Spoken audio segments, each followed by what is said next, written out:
During the Grant administration, the North becomes increasingly preoccupied with its own political and economic problems, and interest in Reconstruction fades.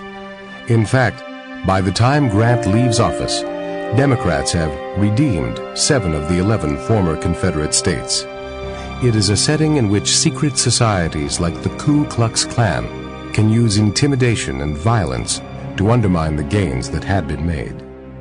The defenders of the Ku Klux Klan argue that the South had devolved into utter chaos, that African Americans were threatening whites' life and liberty, and that there was no one to impose order because the military governments were committed to the interest of African Americans, and so white Southerners took it upon themselves to create an organization to bring order to the South.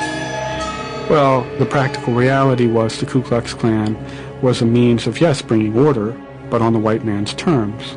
Simply put, the Ku Klux Klan was a terrorist organization used to reestablish white supremacy.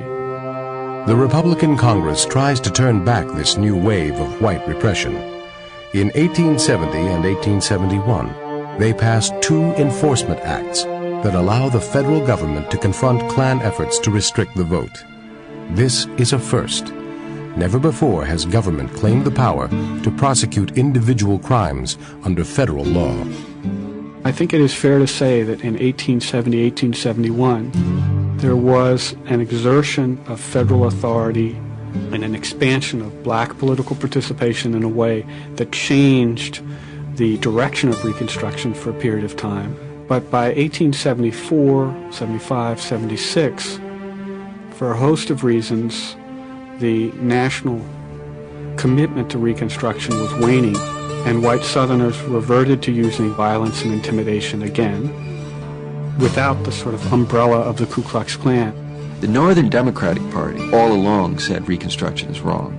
They sympathized with their Southern Democratic brethren that you have an oppressive government in Washington. So what you have in this period of the 1870s is a struggle within the Republican Party between people who said the federal government has a responsibility to try to protect these people's rights, that is the former slaves' rights, particularly the right to vote, to participate in the polity, and to do what it takes for that to happen.